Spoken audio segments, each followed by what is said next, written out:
All right, so I'll go first today. I think I'll pull this one up first. Travis, you'll like this one too. I saw it today. I was very excited. It's been a good week for cases. All right, let me see. You should see shortly a non-contrast chest CT. So this Got it. This was a baseline lung cancer screen. Guy is in his I think late 50s, smoker, all that. And the screen wasn't particularly interesting, but what's cool is his congenital anomaly. Now, it's a right aortic arch. That's not the exciting part. It's mirror image branching, a little bit more exciting. But the coolest thing, David, is I noticed two things. I didn't see a diverticulum down in the descending aorta. I didn't see any sort of even medial movement of the descending aorta. And I saw this calcified sort of ductus diverticulum right there, which made me look for the ductus ligament. And I think, well, I'm convinced actually that this little structure, which has a little calcium in it, we follow it all the way down that connects to the right pulmonary artery, is a right ligamentum arteriosum, which is very rare as far as nice.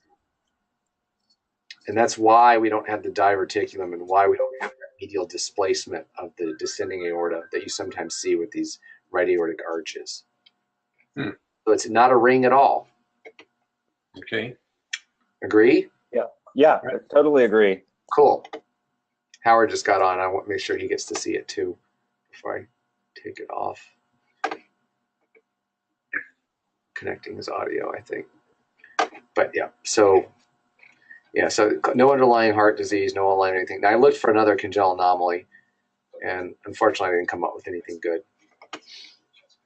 Hi, Howard. Dave, can you summarize in one sentence, if you don't mind? I was waiting for you because I thought you'd like this case. So this is a lung cancer screen, has right aortic arch, mirror image branching, and I saw this ductus diverticulum, some calcium, which prompted me to look for the ligament, which is right here. So it's a right ligamentum arteriosum connecting to the right pulmonary artery. So usually with right aortic arch, we have a left ligament, and so you'll see that diverticulum or a little, sometimes the aorta will sort of move medially before it goes down. Okay, let's see. Of course, he had bilateral lung cancers, but no, actually he didn't.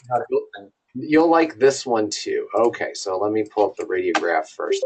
Travis will definitely like this one because we talked about this just recently. All right, so this is a man who this is many years ago, who is now 12 or 13 years out from a single lung transplant. And I came across this case because I was looking at his clinic radiograph that showed a nice healthy right lung or left lung and a right lung that looked like this. And you can see there's this bilateral upper lobe pleuroparenchymal thickening. There's volume loss in the upper lobes, very restrictive physiology on his PFTs. And here's an old CT that was from 12 years ago. And you can see let's see, you've got this biapical traction bronchiectasis, thickening, fibrosis, not much in the lower lobes. I think I'll make a coronal here. Let's see if it'll let me. It's angry at me. Let's see if it works. But you can see this rind of soft tissue at the apice. So it looks like the radiograph. So I pulled up the explant pathology and hold on, Kligerman needs some Seth, I'll be with you in a second. And it just said fibrosis. It wasn't particularly helpful. So I contacted our pulmonary pathologist because this transplant was done 12 years ago. And I told him what I thought it was and had him pull the block. And he sent me these beautiful images here. Do you see the path images? Yes. Okay. So here you can see some normal lung, and then you see this band of fibrosis going across it on this H&E stain. And if I can find the, let's see how I go. There we go. So this is a MOVAT stain, and you can see this black stuff in here. And I'll show it on higher power. Come on. Yeah, keep going. Page down. There we go. There we go. So all this black stuff is elastin. So this is a pleuroparenchymal fibroelastosis. Yeah, that's a pretty example. Was it idiopathic, or was there an explanation? No explanation. No connective tissue disease. No hematologic anything. Just yeah. But it had been billed as like some just weird fibrosis. I mean, probably wasn't back in 2005. Wasn't really anybody's vocabulary. All right, Seth wants to be made presenter for some reason. I don't know if he's having audio issues. There's Seth. Can you hear us or see us?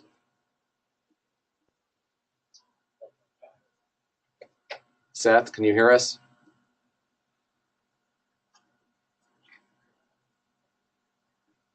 All right. So Jeff, I'll bet you that chest radiograph looks like his pre-transplant set of lung. It really hadn't changed there. Really hadn't changed there at all. Well, you think that his fibrosis now in the transplant lung is just the chronic rejection phenomenon, or do you think no, that's that a transplant? His allograft looks fantastic. It's just the remnant that it tipped me off that his native lung looked like a weird fibrosis. It looked like PPFE. So that's why I dug into the chart and went back and found the old imaging. But so the chest X-ray that you showed us was pre-transplant then? Yeah, he's 12 years out and doing fine. So he had some rib wires on the right side. Was that they were there pre-transplant? I don't know why they're there. I see. Cold trauma or something. So this is a cool case. This is a young patient with severe pulmonary hypertension, and I don't have proof of what this is, and I don't think we ever will, at least anytime soon. But you can see he's got a huge pulmonary artery and an RV wall that's thicker than the LV. So, I mean, this is bad. And his lungs are very interesting looking. So he's got this sort of central lobular ground glass opacity that's diffuse, very nodular. And the young guy, we're thinking, and he also has a small left atrium. So we're thinking this is probably pulmonary capillary hemangiomatosis. I think he's in his 20s. He has a good look for it. No other cause of pulmonary hypertension this time. I mean, I guess the differential for these central lobular things are sort of the plexiform lesions or those cholesterol clefts or something. Because I've seen it in patients with scleroderma and other stuff with bad pH, long-standing pH. And there's sort of this telangiectatic look of some of these vessels. They're just kind of corkscrewy and stuff like that. So I don't know if you guys think of anything else, but it's our working diagnosis. I think the opacities that we're seeing on this CT are more suggestive of those we see with pulmonary hypertension that is severe, so-called hypervascularity of pulmonary hypertension. Usually with capillary hemangiomatosis, at least classically, you have lots of centrilobular nodules, and the pattern is different from this. Okay. So if I saw this, I would say the person who's got severe pulmonary hypertension, and then I would say, what's the cause? And look for the potential causes. Okay. So they started him on low dose vasodilators, which he's tolerated, but talking to our pulmonary hypertension expert, he said that sometimes with low dose they don't decompensate quite yet, so they're trying to slowly bring it up. But that may be what disproves this. If it is PCH at higher doses, he shouldn't tolerate it. So that was the question: is it just like you said, Howard? Is it just related to severe pH? Because I've seen that in those patients as well. Yeah, I agree with Howard. I think it's just going to be group 1 pulmonary arterial hypertension of whatever cause, idiopathic, or he's not a meth user or something like all of our patients are. Right. Well, actually, no, he has a history of drug abuse, nothing intravenous though. But I don't know if I know he used cocaine. I don't know about meth. I could ask them. But I've never seen an RV this thick. Yeah, that's a super thick RV, yeah. Okay, let's see. This is just a quick one, but it's a beautiful case. So this is a middle-aged Black man who had some enlarged lymph nodes, and you can see where I'm going with this probably without even looking at the images. But it illustrates a finding that I find very helpful. So this is a nice example of sarcoid, but it's this kind of powdered sugar appearance to the lymph nodes, which I still am convinced is as close to pathognomonic of sarcoid you're going to get. But I thought it was cool because he has sort of the denser calcified core and then this sort of fainter calcification around it. And you can imagine over time, this may be explained how you get eggshell calcification or more of that central denser calcification. And he did have a couple lung nodules to go with it. Unfortunately, there's no radiograph. That would be really nice to have, but he's got the nice perilymphatic nodule clustering and a good distribution for sarcoid. You see him up here as well. But so Jeff, yes, Judd Gurney liked to call those putty nodes with that sort of faint homogeneous calcification. Yeah, putty. I like that. Yeah. Putty nodes. But I like the powdered sugar because it's more edible. Exactly. Exactly. Palatable. Yeah. More palatable. More palatable. All right. Well, someone's echoing. It's Godwin. Am I echoing? I'm echoing on your computer. Okay. Who wants to go next? I can show some.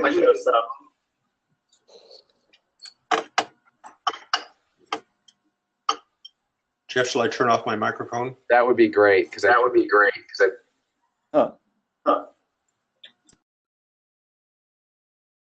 right, does everybody see I a should be scout? muted. Yeah, we see the screen. So this is one that I pulled up, Jeff, after our discussion, and it is definitely relevant to the case you just showed. The imaging in her case is not as impressive, but I think the story of her case as it unfolds is very interesting. So this is a lady who was transferred in with a presumptive diagnosis of idiopathic pulmonary fibrosis. She's young. I think she's 57, so a little on the young side. And you can see that she also has some upper lobe predominant fibrosis. Her hyla are retracted superiorly. And this is another case, just like Jeff showed, that is proven to be pleuroparenchymal fibroelastosis on explant when she went to lung transplant. And you can see that she does have a little bit of pleural thickening. It's mostly in the lung parenchyma, but you see these patchy subpleural areas of consolidation, a lot of retraction and volume loss in the upper lobes. Now hers is a little different because you do see these patchy areas of consolidation even in the lower lobes extending down to the lung bases. And she has a little bit of traction at the lung bases as well. But sometimes we see it creep into the lower lobes. But this was pathologically proved to be pleuroparenchymal fibroelastosis at the time of transplant. Now I'm going to show you what her brother looks like. And this is her brother, who was 48 when he underwent this CT. And you'll see that he also eventually underwent lung transplant, and his pattern is different. He has a lot of reticulation, traction bronchiectasis, bronchiolectasis. There's no honeycombing, and the distribution is kind of diffuse. It's one of these ones that's very difficult to classify. Some might argue that, oh, maybe there's a little bit of subpleural honeycombing in the upper lobes. It's not your classic UIP pattern that we think about with idiopathic pulmonary fibrosis. But he also went to transplant, and his pathology did come back as IPF type of fibrosis.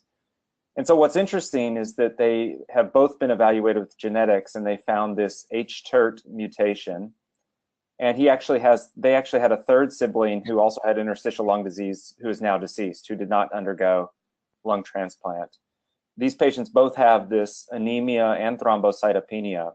And so the HTERT is one of the telomere mutations that is commonly associated with pulmonary fibrosis. And this is not the first family where we've seen different patterns of fibrosis, like PPFE and UIP manifest in different siblings, which I think is really interesting.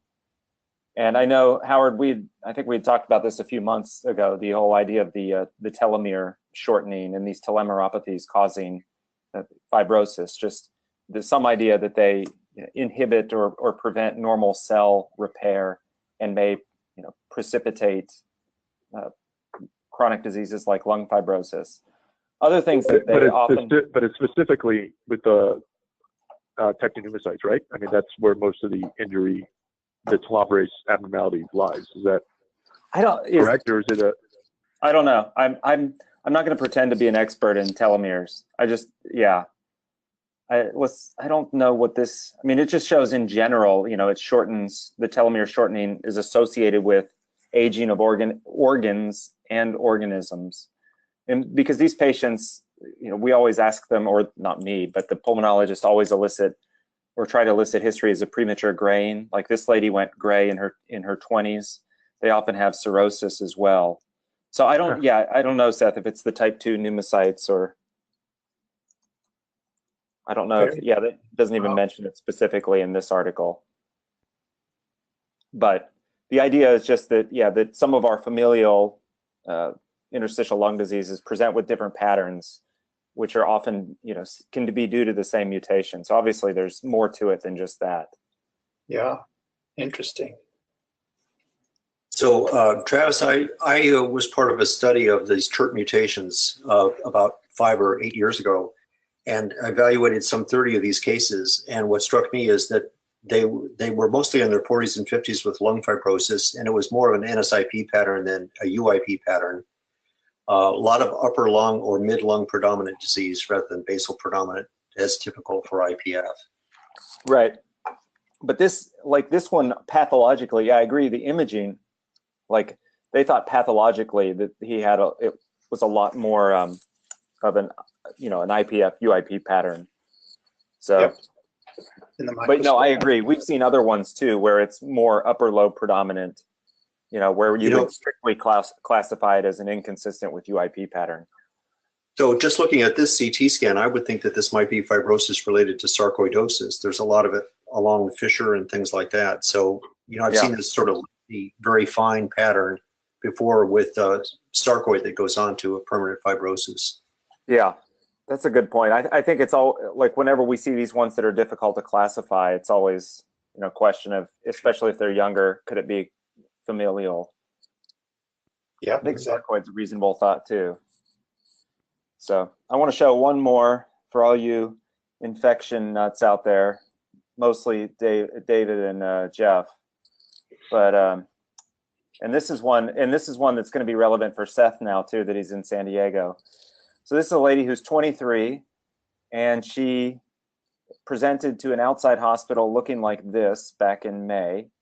She had recently traveled to Mexico, old Mexico, not New Mexico, and came back, had 4 weeks of fever, some weight loss, and has this pattern. And you can see it's a very fine, you know, diffuse but fine pattern. I think you can probably tease out that there are nodules, micronodules in here. And then she does have some little cysts and cavities in her upper lobes.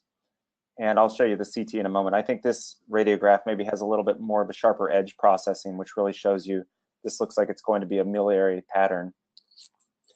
And here you can see on her CT that sure enough, she has just innumerable miliary nodules.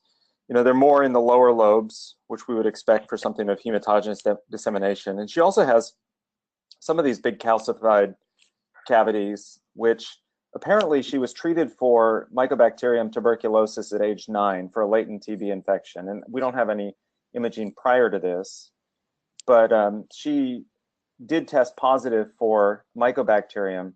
But in this case, it was not Mycobacterium tuberculosis. Does anybody want to guess what Mycobacterium species it might be? Exausii. David or Howard? Well, was she in hot places where they had air conditioning going and stuff like that? Could it be MAI? It's not MAI. It's not Kanzaceae. It's M. bovis. Really? Yeah, so this is a disseminated Mycobacterium bovis infection. And just really quick, so one of the reasons she was actually transferred to us was not the mycobacterial infection as much as they transferred her for management of her pneumomediastinum and her pneumopericardium, which I think everybody will agree she does not have pneumopericardium because this is too wispy. Right. Yeah, and it looks like just potential air. And she's got a nice posterior or middle and posterior pneumomediastinum as well. But so Seth, I was doing some reading because certainly I don't think of M. bovis as one that often causes disease in younger patients. But I've got a couple of publications here, and one of the things that confused me was that one of the papers I was looking at was calling it tuberculosis due to M. bovis, and I guess it's just it's considered the bovine tuberculosis. But patients, I guess it used to be much more common before pasteurization of milk, and it's been eliminated from cattle in the United States. But this other paper that I found, let's see, this one right here talks about, this is in patients by national communities, and it's centered around San Diego, and just saying how many of these, there's a much higher incidence of M. bovis causing severe disseminated disease, especially in children, especially along the Mexican border. And at one point in this article, they talk about how there are some virulent strains of M. bovis that are even considered more severe than tuberculosis. And one of the reasons it's important to make the diagnosis is one of the 3 drugs you usually use for MTB, the M. bovis is naturally resistant to. So I don't know. I thought this was really interesting. So I don't know. She's originally from Mexico. I don't know if she ever really had tuberculosis when she was age 9, or if it's always been M. bovis and that it just came back, or if she got reinfected or newly infected when she went to Mexico this time. At the bottom of the second paragraph, it talks about spread to humans through consumption of raw or something. Right, raw cheeses and milks, but that was the whole thing with pasteurization and why it really eliminated it, in the United States after pasteurization. Yeah, okay. Pyrazinamide is the one that it's resistant to from the typical 3-drug therapy.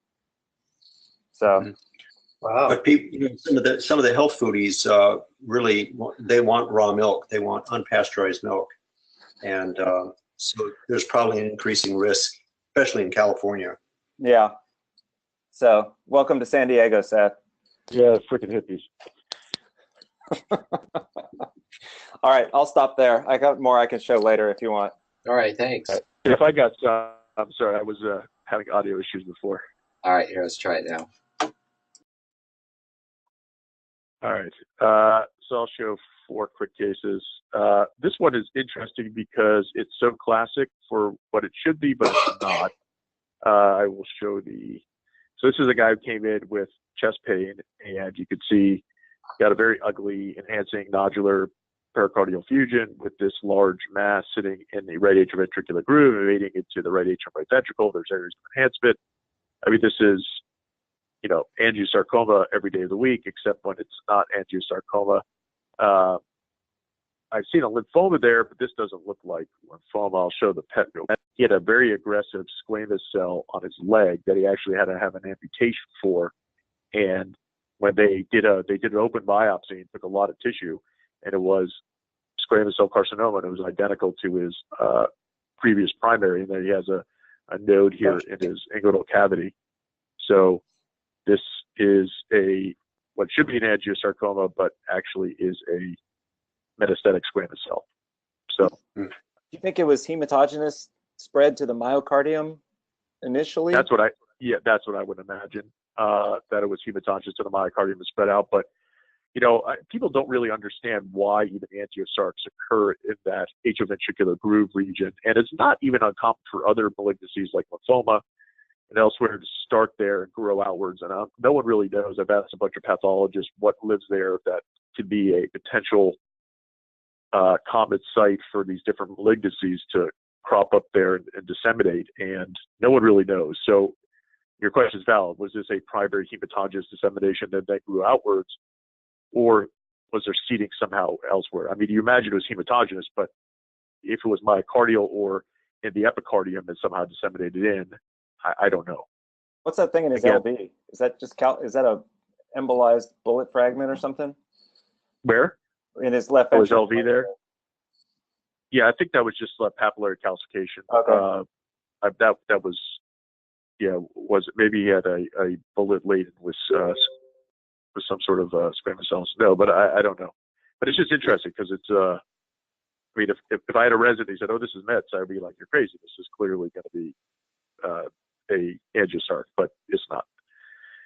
So case 2, this is more of just one of these interesting cases that, there's debate about and whether this is a pre-malignant or malignant condition. This is a person who has this anterior mediastinal mass, and the mediastinal mass was new, but then has this background of cystic lung disease, has biopsy both of the anterior mediastinal mass and the lung mass, and that has all these other clearly cystic lung disease areas of soft tissue.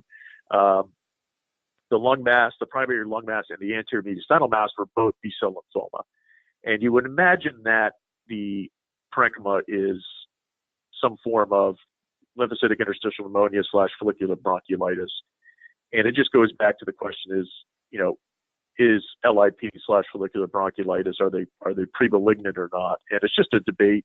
I mean, if you look at papers over varying years, some will say they're clearly different and they're not pre-malignant, but now a lot of people think they are again, like they did back in the 80s.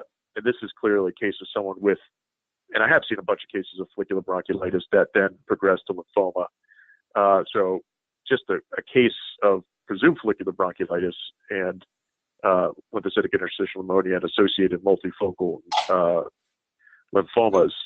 I don't know what other people think in terms of these entities being pre-malignant or not. I'd like to know if they ever did a bone marrow, for example, to see a clonal population of plasma cells that could deposit protein in the lungs to produce the cysts. That's what would interest me with respect to the cysts. So, do you think it's more of a protein deposition versus a follicular bronchiolitis that's causing the cysts? For the cystic cases, they're pretty typical of what we see with deposition of light chains.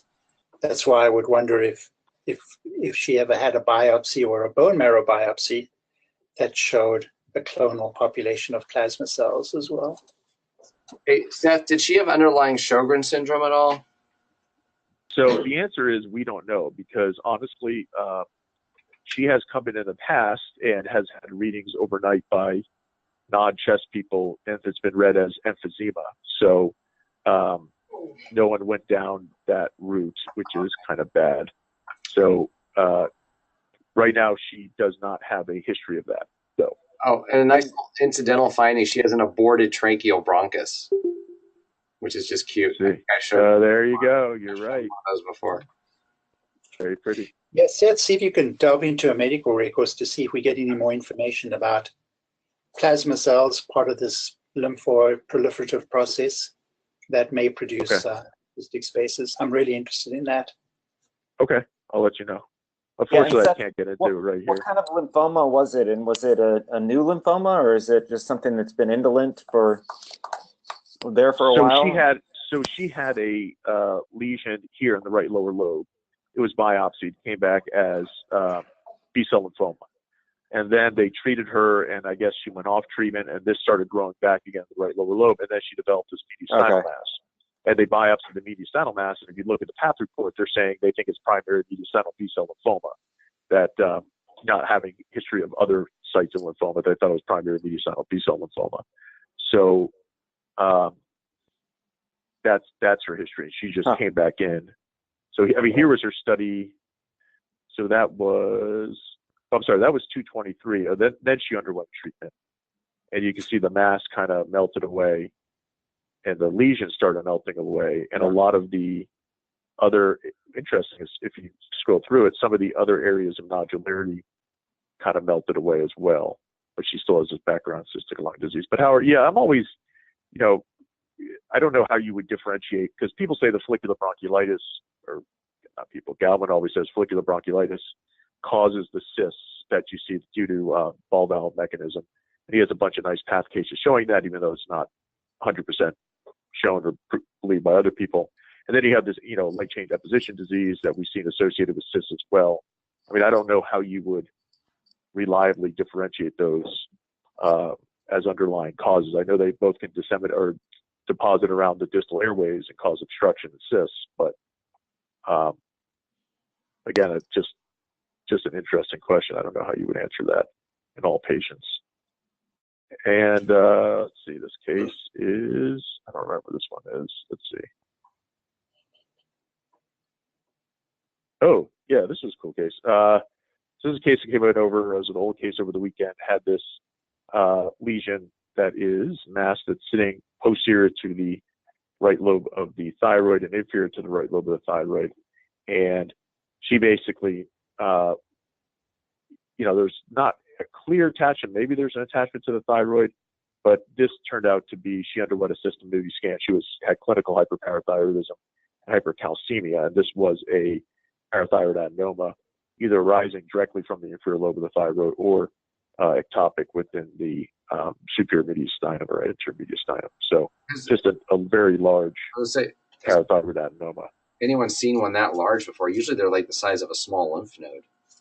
Yeah, they are. I showed one many years ago that was actually bigger than this. Okay. It was a good 6 centimeters, 5 centimeters. Wow. Which was the biggest. Yeah, it was absolutely massive. It was the biggest one I've ever seen. This is the second biggest one I've ever seen. And most of them get mistaken for just a small little lymph node, or called a small little lymph node. I would have called it a goiter. Yeah, so I was looking at it and I'm like, it just doesn't look like a goiter. It could. Did you know that she had hypercalcemia or hyperparathyroidism? Or I did after. So I looked at the study. I said, geez, it looks like a goiter. It's not clearly attached. Let me look at her history, because her history actually was medullary. The interesting thing was, after reading her history, she actually had medullary thyroid cancer. And the reason they had medullary thyroid cancer is she had a small nodule in the thyroid. It's not seen well in this study, was seen on the next study. And they thought that was her site of her hypercalcemia. So she never underwent a cystobibby scan. She underwent they thought she had clinical hyperparathyroidism. They found a nodule in the thyroid. They biopsied it, thinking it was going to be a parathyroid adenoma. It turned out to be medullary cancer. And then this was for metastasis for medullary thyroid cancer. And then I saw this and I'm like, looked at it and I'm like, geez, it could be a goiter, but it just doesn't look right. And it just made me look up her history. And then her history showed that she had hyperparathyroidism, and then subsequent cystobibby scan showed up taking this thing. So which is unfortunately done on an outside. That link medullary thyroid cancer with parathyroid adenomas, are there? Oh, I was wondering about multiple endocrine neoplasia. I'm Googling it right now because I can't remember. They tested her for that, and it was negative. And her lungs look okay? Yeah, they tested. Yeah, the lungs look fine. They tested her for the MEN type 2. I think it was MEN type 2, and everything was negative. Oh. And Seth, did you say that they resected this lesion? Oh, sorry? Did they resect this thing? No, they haven't resected. It was, again, a very weird workup. It's all kind of occurred very quickly, because not to belittle some, I think a medicine doc did the ultrasound, and on the ultrasound saw this tiny little thyroid nodule, but missed this huge mass behind it. And then an outpatient facility biopsied the thyroid nodule. Again, it's on the next CT. And so the whole workup was around this little tiny thyroid nodule. This thing's laying back here, which was on the ultrasound but wasn't seen or called, was kind of missed. And then they went through this whole medullary thyroid cancer, and then they found this, or we found this, and then she went down she has two entities that are potentially unrelated. But no biopsy of this lesion. No, but she has a cystobibby. She has a cystobibby scan that shows intense uptake, and I have the report in her clinical history that I can't pull up here because it's on another system, but it goes over history, and it was done just like 3 or 4 days ago. This was written. Basically, she had a clinical hyperparathyroidism for a while, and then the whole thyroid thing, and then she underwent a cystobibby, and it was localized to a large focus inferior to the right lobe of the thyroid in the anterior mediastinum. So presumably they'll resect this thing, or will they take it out? They're going to, yeah. This is all within the last 2 weeks, so they're going to take it out. But they did localize it with cystobibby, and this did take up a cystobibby per the report I'll send you guys. Yeah, because the question is this really her her parathyroid adenoma? But with the cystobibby scan being positive in that region, I would assume that it is. And lastly, this is just a very pretty case. A young patient coming in, a very large mass, kind of somewhat homogeneous, maybe a little lower in attenuation to the underlying myocardium. And here is the MRI, if I can get it. And what's just pretty about this is the image quality, but also, so here's a T2 weighted image, and you can see it looks quite dark. Here is a T1 image, if I can find it. Where's my T1 image?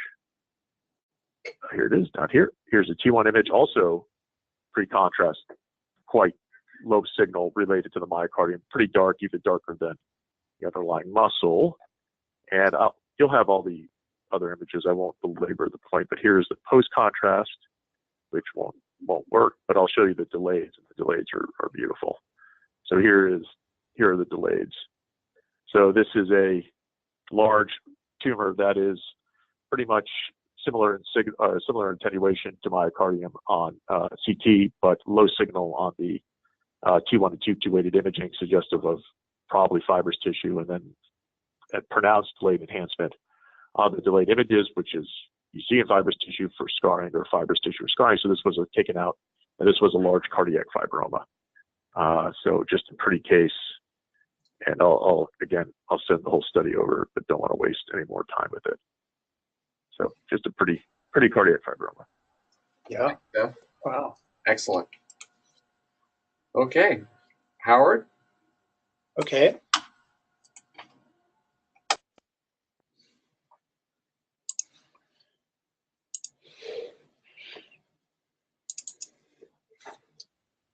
This is something that's worth knowing about. So this started off like this, where looking at a post-pacemaker, you're not always sure exactly what was done, but typically the procedure's done. There's a post-operative radiograph. The patient is kept overnight, then the pre-discharge image.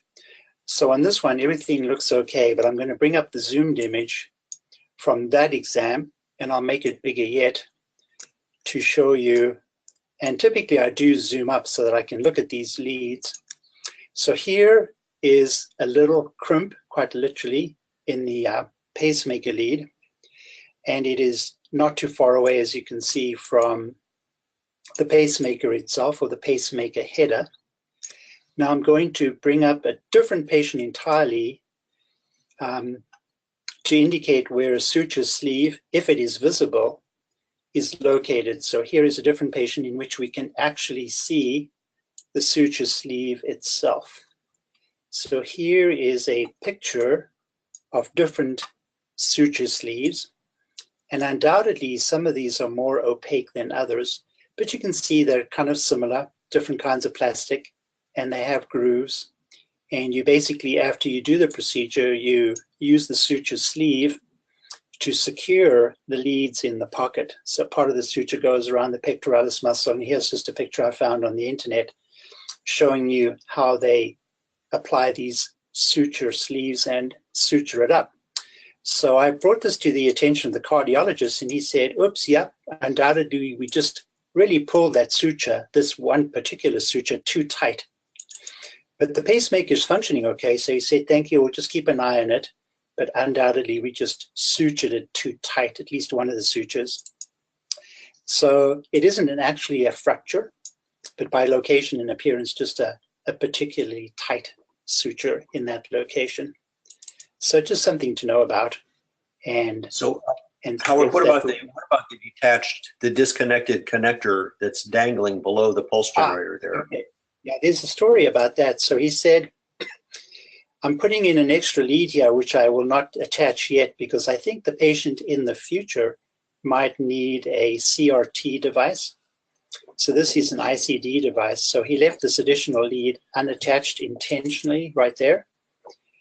And it's a particular kind of lead that they may use in the future if the patient gets a CRTD device. So that was his explanation for. So he thought I was just telling him about this. What does CRTD stand for?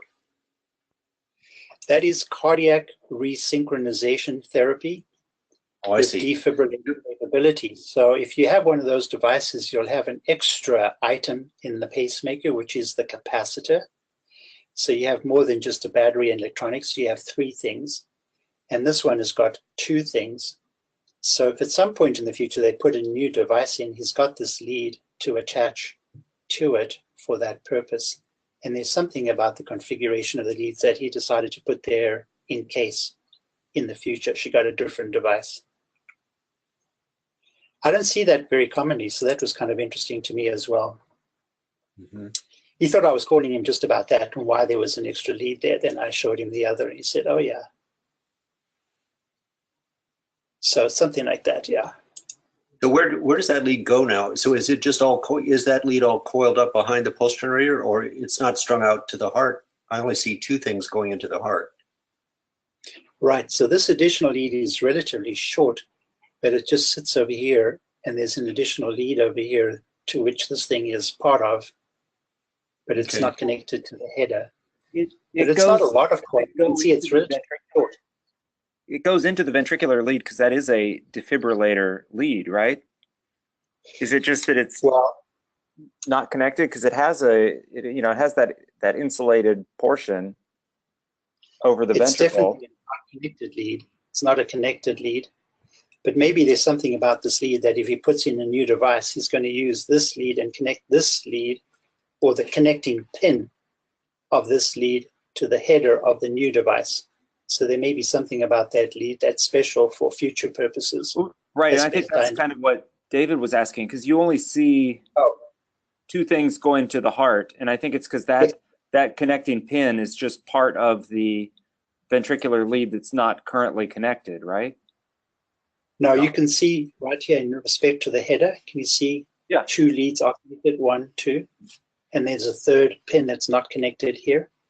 Right. No, I agree it's not connected, but if you follow it behind the generator, then it looks like it goes into that lead just inferior to the generator. Like it merges with the lead that's in his ventricle, because that's not just a pacemaker lead that he has in right now. Maybe it's merges in, but there's something about. Yeah, I mean, maybe this pack, the generator just doesn't defibrillate at this point. Yeah. Because when you get a CRTD, you're going to have a total of 3 items, not 2. Yeah. That's really interesting. Yeah. Because Howard, right there, or when you have the image there, you can see that kind of merges with the one ventricular lead just over the inferior portion of the generator. You see it kind of goes into that other lead. Yeah. Yeah, you're right. Travis, I just looked on the internet. This is Graham speaking. I just looked on the internet and I saw at least one defibrillator lead that had 2 connections for the single lead. So I think you're on the right track. Okay. I've just never paid that much attention to it. That's good, Howard. Yeah. Yeah, I didn't initially worry about that too much. I got all hung up on that thing. Hey, quick question while you have that. Sorry. Howard, do you think there is is there an anchoring device around the insulation? They just pulled it tight, or is there no anchor there at all? No sleeve at the point of continuity? Yeah, there is a sleeve, but it's not opaque. Okay. It's just not opaque. And it's just maybe one of the sutures that was too tight rather than all of them, because I only see one indentation. And I believe it's a suture sleeve that's not visible. So they're not always visible. But I think suture sleeves are always used when they put pacemakers in. I believe. Could be wrong. Oh, Howard, real quick, I checked up that patient's history. Her bone marrow biopsy was negative on multiple occasions. So the only site of lymphoma was in her chest. Okay. Huh. Okay, let me show you this patient. So this patient, that's an old radiograph. So for the current illness, we have multifocal parenchymal opacities in the lungs. I'll show you the CT, which in the context of what was demonstrated to be infectious endocarditis, there's lots of findings very consistent with septic embolism. As you can see, multifocal, multilobar, and pleural fluid. And then I'm going to show you on this sequence, maybe actually this one, that we have findings right here which are very consistent with a myocardic aneurysm. So as I scroll through here, the vessel narrows here, and looks okay, and then boom, it's just focally dilated right there. So I don't know if this is a pseudoaneurysm or just an aneurysm with inflammation around it, but I think the description of it is consistent with the myocardic focus, a myocardic aneurysm or pseudoaneurysm, given all the other findings is right on, just right there. So there's no need to pursue that further, but very consistent with the little myocardic aneurysm or pseudoaneurysm. Was it staph in this case? Do we know? This one I think was staph actually. Let's see if I actually have the information. Oh, let's see what I have here. IV. Yeah, I've got staph endocarditis. Yeah. Well, it brings up an interesting question, because we had a similar case recently in the setting of septic emboli, where there was a small little, they're probably pseudoaneurysms, I would guess, because they're inflammatory or infectious. But yeah, what do you do with them? Because I think they were going to consult surgery and decide, do they need to just follow them? I mean, because I guess that could conceivably grow and rupture. I don't know if anyone knows what the specific, follow-up regimen should be, but I don't think you can just, ignore it. I have one example that went away when the infection cleared. It probably scarred. Yeah. Yeah, I don't know.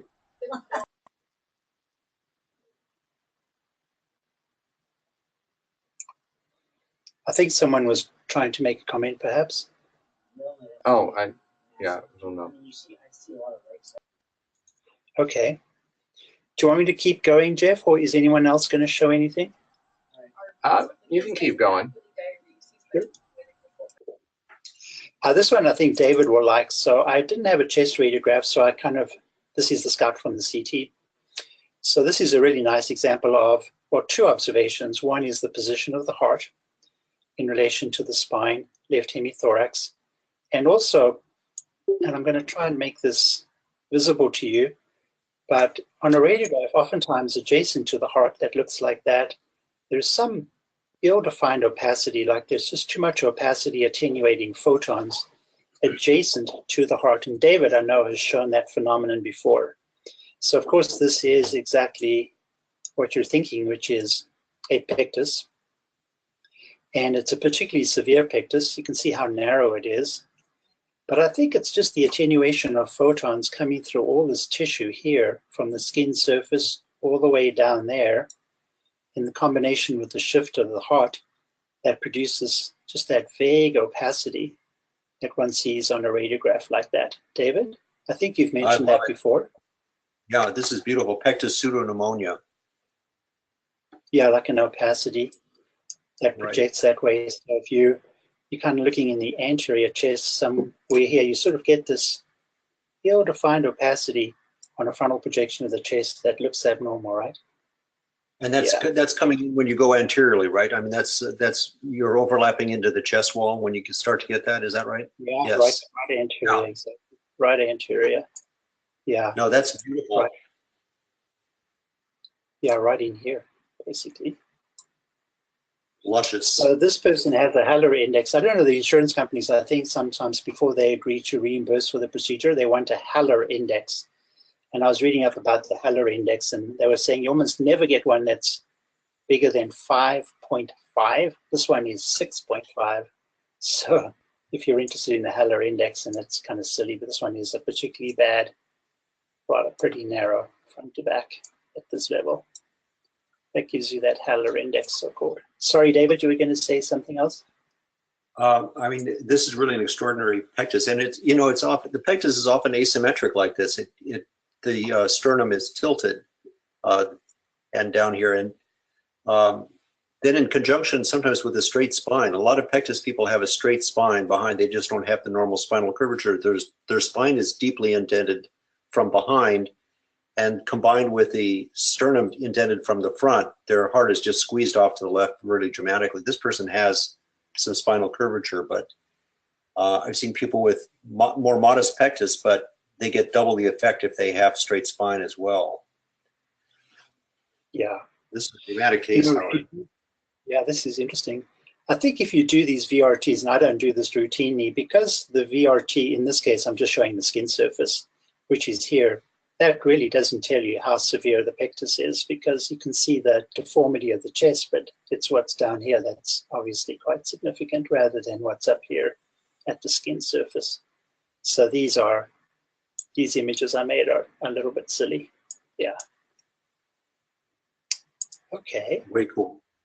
Oh, I want to show you guys this one. This is really interesting. So this is your everyday trauma case, and you've got your chest tube and other injuries to the chest, but I'm going to show you the sagittal in particular, because this person has got multiple small type 1 intimal injuries. So look down here. Let me make this a bit bigger, and look down at the anterior aspect of the aorta, quite low down, and you'll see multiple small, maybe half a dozen little filling defects attached to the anterior wall of the aorta there, that I think correctly were called little intimal injuries, maybe a little thrombus associated with it.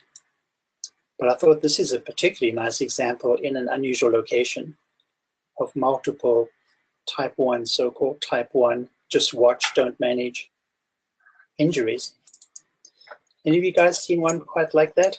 I think we've shown some before, and I can't think of another explanation. I think it has to be that, I would think. And look at the location here. Were there vertebral body fractures near there? Let's have a look. I don't think so. Because I think I've seen 2 little aortic injuries at the diaphragmatic hiatus, both associated with vertebral body injuries, but no. It's supposed to be the 3rd most common site at the hiatus. Right. I presume you all would agree that these are pretty typical, or very consistent with multiple such injuries, right? 40 in a row, small things. Yep. So you think the aorta is being sort of restrained at that point by the pleura draped in front of it, and so that probably creates the shear forces. Yeah, I'm not sure what the explanation is, but that's a site of injury we've all shown cases of before, from minimal type 1 to more severe injuries occasionally there, right? Very cool. Yeah. Yeah, isn't that interesting? I do have a follow-up actually, and I think on the follow-up, let me just bring the follow-up alongside, which is actually the abdomen. So let me get my time right. So we have 2 days in between these two, and let me just scroll up there, but I think those little things started to go away. There was maybe 1 left about there somewhere, but the others are rendered invisible. I think they're just resolving whatever we're actually looking at. Just 2 days apart. Yep. Yep. Exactly. So there we are for the follow-up. Now there's the 1 injury right there. It's a bit noisy, but certainly I think the others are going away, and that's not surprising. Okay, I've got other cases, but we'll show them another time. It's 1 o'clock, Jeff, right? All right, guys. Well, thank you. Thanks. Okay. Thanks, everyone. Bye-bye. Bye.